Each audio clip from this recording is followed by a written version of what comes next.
Hello जी, अस्सलाम वालेकुम। कैसे हैं आप सब लोग? अल्लाह पाक का शुक्र, मैं बिल्कुल ठीक ठाक। आप सबकी दुआओं से आप सब कैसे हैं? कमेंट बॉक्स में ज़रूर बताइएगा।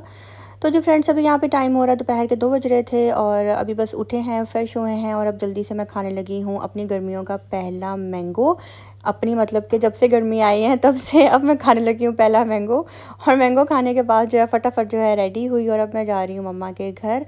मम्मा ने मुझे बोला था वैसे 3 बजे तक आ जाना, लेकिन मुझे निकलते निकलते जो है ना फिर भी शाम के 6 बज गए थे, क्योंकि मैंने मम्मा को कह दिया था कि मम्मा मैं 6 बजे आऊँगी। और 6 बजकर 6 मिनट थे जब मैं मम्मा के घर में एंटर हो रही थी। बाहर गर्मी बहुत ज़्यादा हो रही है। खैर, गर्मी हो या सर्दी हो, हम लोग ऐसे ही रोते रहते हैं। गर्मी आ जाए तो हम कह देते हैं कि जी गर्मी गर्मी, उफ़ बहुत गर्मी है, पता नहीं कब जाएगी। सर्दी आ जाए तो हम कह देते हैं कि उफ़ ये सर्दी ने बुरा हाल कर दिया है, हम कहीं जा नहीं सकते, कहीं निकल नहीं सकते, बहुत सर्दी लगती है। कोई फ़ंक्शन अगर हम सर्दी में रख लें तो कह दिया जाता है इतनी सर्दी में रखने की क्या ज़रूरत थी।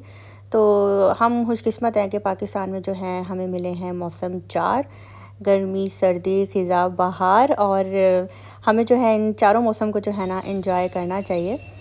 यहाँ पे जी मम्मा के घर में आ गई थी और मम्मा के घर आते जो है ना एक छोटा सा ब्लेंडर जो है ना ये उबर वाले भाई करने लगे थे। उबर नहीं, येंगो वाले भाई।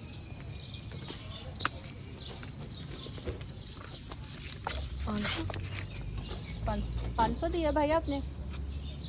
500। जाओ 500 लेके आओ।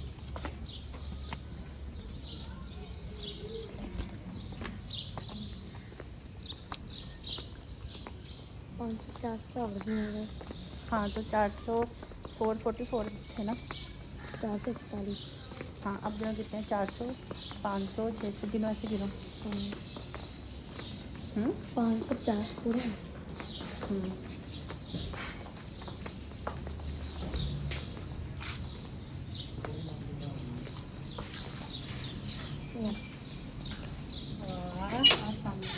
अब कैसे मोटा हो गया।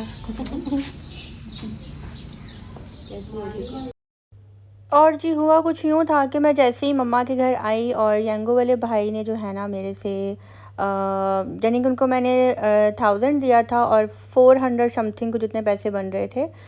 जबकि उन्होंने मुझे पैसे कम दिए और वो तो बच्ची ने गिने तो कहा कि बाजी पैसे कम हैं। तो मैंने कहा भाई आपने पैसे कम दिए हैं? कहते हैं नहीं मैंने तो पूरे दिए हैं।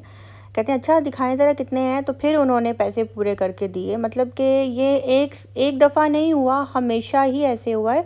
और जब मैं इनको ऑनलाइन सेंड कर देती हूँ ना, यानी कि जैज़ कैश करवा दूँ या फिर इजी पैसा कर दूँ उसी टाइम, तो वो सेट रहते हैं। और इसी तरह रात को भी मेरे साथ सेम टू सेम ऐसे ही हुआ। रात को मेरा बिल जो है बन रहा था जब मैं मम्मा के घर वापस आई हूँ, तो 414 इतना जो है, सॉरी 515 इतना मेरा बिल बन रहा था। तो हो कहते हैं भाई यंगो वाले कि आप ना 700 दे दें। मैंने कहा व्हाट 700? जब मैंने राइड मंगवाई थी तो इतना लिखा आ रहा था, तो अब 700 क्यों? कहते हैं आपका इतना ही बना होगा। मैंने कहा आप ऐसा करें कि वहाँ से ना आप सबसे पहले मेरी राइड को स्टॉप करें, नोटिफिकेशन आपको भी आएगा और नोटिफिकेशन मुझे भी आएगा, जितने पैसे बनेंगे ना वो मैं आपको पे करूँगी। कहते हैं नहीं आपका 750 बन रहा है, आप मुझे वही दें। मैंने कहा नहीं इतना मेरा बन ही नहीं रहा, 515 बन रहा है। तो जैसे ही उन्होंने स्टॉप किया तो नोटिफिकेशन उनको भी चला गया और नोटिफिकेशन मुझे भी आ गया और उतना ही बन रहा था। तो बस इस तरह के जो है ना फ्रॉड आजकल शुरू हो गए हैं और बस अल्लाह बचा कर रखे इस तरह की रोज़ी रोटी से। और ये वाली बातें मैं आपके साथ इसलिए शेयर कर रही हूँ क्योंकि आप लोगों को भी साथ साथ पता होना चाहिए कि हमें किस तरह से चलना है, किस तरह से नहीं।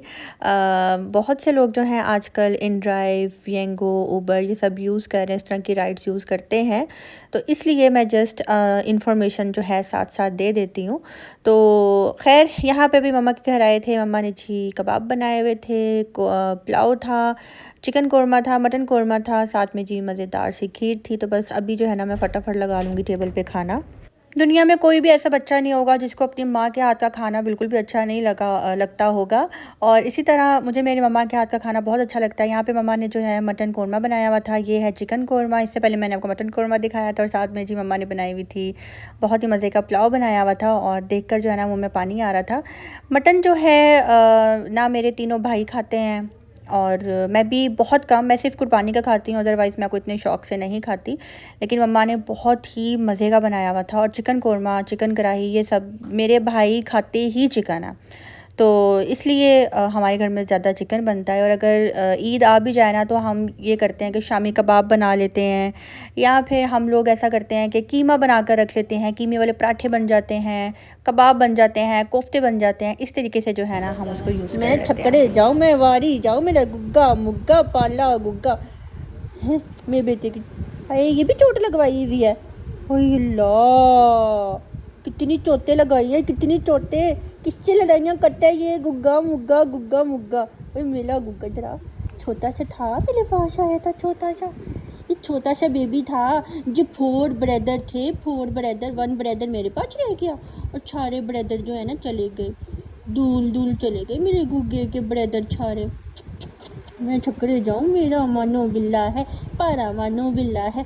क्यों तू है, ये टोटा टोटा है। ये वाइट वाइट बिल्ला किसका है, ये वाइट वाइट बिल्ला छोटे से मुंह वाला है। चलो ये लगा ली ना किचन में। मिला पल्ला पल्ला पल्ला पल्ला, ओ मिला पल्ला पल्ला, ओ मिला पल्ला पल्ला पल्ला पल्ला पल्ला पल्ला। अरे और इसका जी दम अभी मैं आ खा गई हूँ दूँ किचन यार। में, बनाने लगी हूँ जी करी। मम्मा की डिमांड पे मम्मा ने कहा जी अपने हाथ की करी बनाकर खिला दो।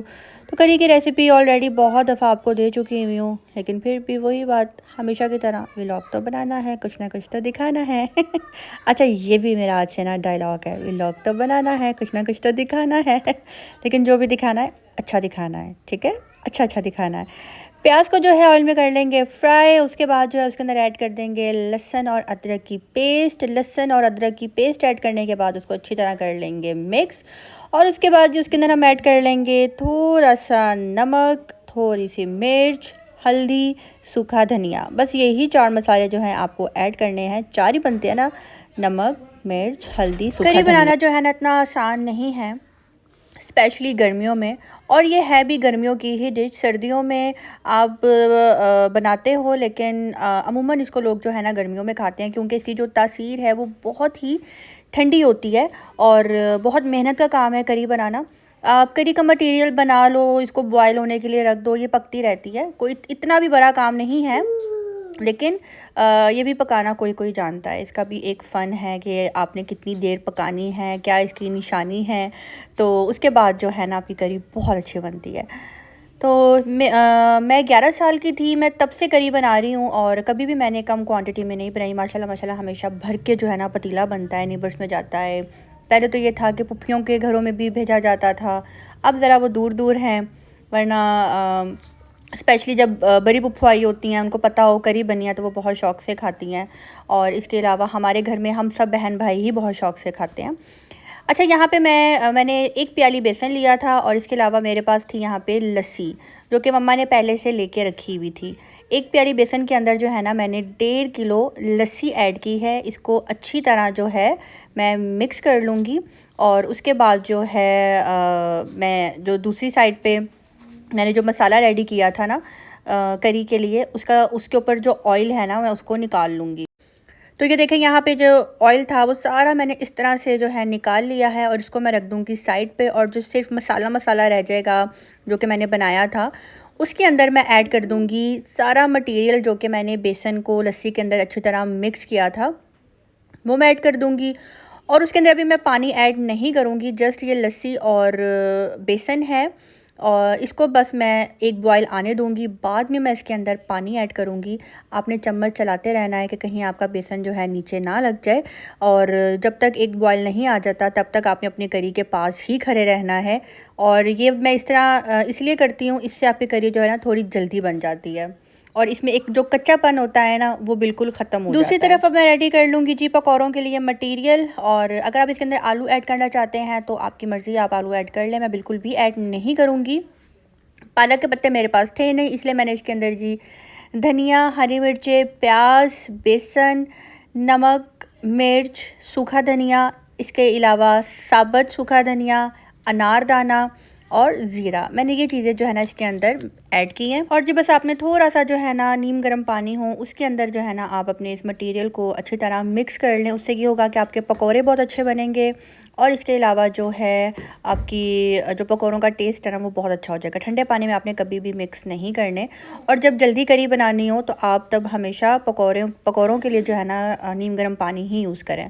तो बस अच्छी तरह इसको मिक्स कर लूँगी और उसके बाद जो है फिर मैं इसको क्या कहते हैं उसको क्या कहते हैं, मिक्स करके रख दूंगी सेट होने के लिए, और बाद में जो है ना धीमी आंच के ऊपर जो है छोटे छोटे पकौड़े निकाल लूँगी। यहाँ पे आप देखें जी, करी के अंदर मैंने अभी पानी ऐड नहीं किया है, इसको एक बॉयल आ गया है, इसको अच्छी तरह मैं मिक्स कर रही थी, कोई भी इसके अंदर छोटी छोटी गुटलियाँ नहीं बनी है।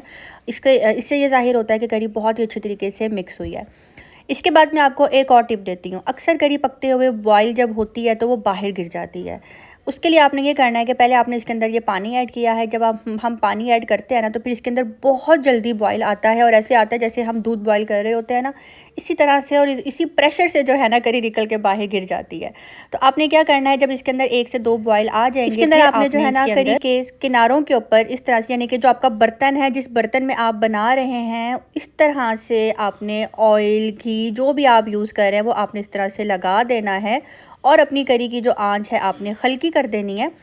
इससे ये होगा कि आपकी करी बिल्कुल भी बॉयल होकर बाहर की तरफ नहीं गिरेगी। यहाँ पे आप देख सकते हैं मेरी करी बिल्कुल भी बॉयल होकर बाहर की तरफ नहीं गिरी। और इसके अलावा एक और बात कि जो चम्मच है ना वो आपने वुड का यूज़ करना है। अगर आप वुड का यूज़ करेंगे तो आपकी करी बाहर नहीं आएगी। मैं बस यहाँ पे अपना चम्मच चेंज करने ही लगी थी, इससे पहले मैंने कहा मैं आपको भी ये बात बता दूँ, तो बाद में मेरा जो है ना चम्मच भी चेंज हो जाएगा जिससे मैं बना रही हूँ। करी हमेशा वुड के चम्मच से बनाएं, और उस वुड को आपने बाहर नहीं निकालना, वो आप अंदर ही रहने दें। यहाँ पे पकौड़े फ्राई हो रहे हैं और करी को आपने साथ साथ चम्मच हिलाते रहना है कि कहीं आपकी करी नीचे ना बैठ रही हो। समटाइम बेसन भी ऐसे मटेरियल का होता है, कोई यानी कि ऐसी क्वालिटी का होता है कि वो भी नीचे बैठ जाता है, तो बेसन भी आप कोशिश करें कि अच्छी कंपनी का यूज़ करें। मैं बेसन भी यूज़ करती हूँ पूनम कंपनी का, और ये इंडिया की कंपनी है। इम्तियाज़ स्टोर से ईज़िली जो है ना आपको पूनम की सब चीज़ें मिल जाएंगी। अच्छा, करी पकने की निशानी ये है कि आप देख सकते हैं इसके ऊपर इस तरह से ऑयल आ जाएगा, और एक निशानी ये भी है कि जब आपकी करी कच्ची होती है तो वो बाहर की तरफ बॉयल होती है, और जब वो पक जाती है तो वो उसके बबल्स अंदर की तरफ जा रहे होते हैं। ठीक है, सबसे बड़ी निशानी आपकी करी पकने की ये होती है। अब जिसके अंदर मैंने पकौड़े जो है फ्राई हो गए थे वो मैंने ऐड कर दिए हैं, चूल्हा नीचे से कर दिया है बंद। पक पक के करी जो है ना बहुत ही क्रीमी बहुत अच्छी हो गई थी। अब मैंने जी ऑयल निकाल दिया था कढ़ाई में से, और थोड़ा सा ऑयल रहने दिया था, उसके अंदर मैंने ज़ीरा ऐड किया है। करी पत्ते हमारे घर में फ्रेश थे, जो कि मैंने ऑयल में बिल्कुल भी डालकर उसको मैंने फ्राई नहीं किया, वरना उसकी कड़वाहट आ जानी थी। और जो मैंने ये वाला ऑयल निकाला था अलग से बाहर इस बाउल में, वो वाला मैंने ऑयल ऐड कर दिया है। और उसके बाद इसके अंदर मैं ऐड कर दूँगी गरम मसाला, थोड़ा सा ऊपर से गरम मसाला डाल दूँगी, तो बस करी बनकर रेडी हो जाएगी। इसके अलावा करी के अंदर कोई भी लवाजमात जो है मेरी फैमिली में कोई पसंद नहीं करता। इस तरीके से आप अगर करी बनाएंगे तो आपको बहुत अच्छी लगेगी, टेस्ट बहुत अच्छा होगा। और माशाल्लाह सब ने बहुत तारीफ़ की, और जो मेरी भाभी नताली है उनको करी बहुत ज़्यादा पसंद है, और जो मेरी भाभी फ़ातिमा है उनको करी बिल्कुल भी नहीं पसंद, तो उन्होंने जस्ट पकौड़े खाए थे। तो यहाँ पे जी करी, आई होप कि आप अगर मेरी इन छोटी छोटी टिप्स को पसंद करेंगे, फॉलो करेंगे, तो आपकी करी भी बहुत अच्छी बनेगी। कमेंट बॉक्स में आपने मुझे ज़रूर बताना है। खैर, अभी के लिए मुझे इजाज़त दें। नहीं, इजाज़त नहीं, अभी मुझे अपने घर जाना है। और दोबारा से मेरी दोनों भाभियाँ जो हैं मुझे रोक रही थी कि अभी आप नहीं जाओ, रह लो एक रात, लेकिन फिर भी मैंने निकलने की। और एक और बात मैं आपसे करना चाहूँगी कि जिसने अब तक मेरे चैनल को सब्सक्राइब नहीं किया, आपसे रिक्वेस्ट है जी मेरे चैनल को कर लें सब्सक्राइब। आजकल जो है ना सब्सक्राइबर्स थोड़े से कम मिल रहे हैं, तो उम्मीद करूँगी कि अगर आज की वीडियो अच्छी लगी हो तो आज की वीडियो की वजह से ही मुझे लाइक कर दें, सब्सक्राइब कर दें, शेयर कर दें। और माशाल्लाह खूब तैयारियां चल रही हैं ईद की। आज आप सबने बताना है कि आप सबने ईद के लिए कौन कौन सा ड्रेस बनवाया है या पहले से बना हुआ था, और आज आप सब ने जो है ना अपने ड्रेस के कलर भी बताने हैं। और हाँ, एक और बात, वो जो मुझे नादिया बाजी ने ड्रेस सेंड किए थे ना, येलो और पिंक, वो मैंने दोनों स्टिच करवा लिए हैं और अल्हम्दुलिल्लाह कल स्टिच होकर आ गए हैं। तो इंशाल्लाह अब ईद पे पहन कर ही मैं आपको यहाँ पे जी बस अब निकलने की तैयारी कर रही हूँ। यंगो मंगवाई थी, और इन अंकल ने भी जो है ना मेरे साथ ये किया कि जब मैं घर पहुँची तो इनका बिल बन रहा था 400 समथिंग कुछ इतना, तो इन्होंने भी कह दिया कि जी ज़्यादा पैसे मतलब कि आप ऑनलाइन पेमेंट इनको दे दो, वो सेट रहेंगे। अगर आपने इनको गलती से 500 या 1000 का नोट दे दिया है ना, उसके बाद आपके पैसे आपको वापस नहीं मिलने वाले, ये गारंटी है। ये बिल्कुल भी आपको वापस पैसे नहीं देते, मेरा एक्सपीरियंस है। मैं जब से अब ये यूज़ कर रही हूँ ना, इससे पहले तो मुझे पता ही नहीं था। तो जब मैं अपना ऑनलाइन सेंड कर देती हूँ तो बस चुप कर जाते हैं, लेकिन जैसे ही इनको हाथ में 1000-500 का नोट दे दो ना, फिर ये आपको ये वापस नहीं देते। अच्छी खासी रकम जो है ना काट लेते हैं। मेट्रो आपका कौन सा ब्रांड है? स्टाइलो। ये किसकी टांग है? इसने वैक्स नहीं कराई।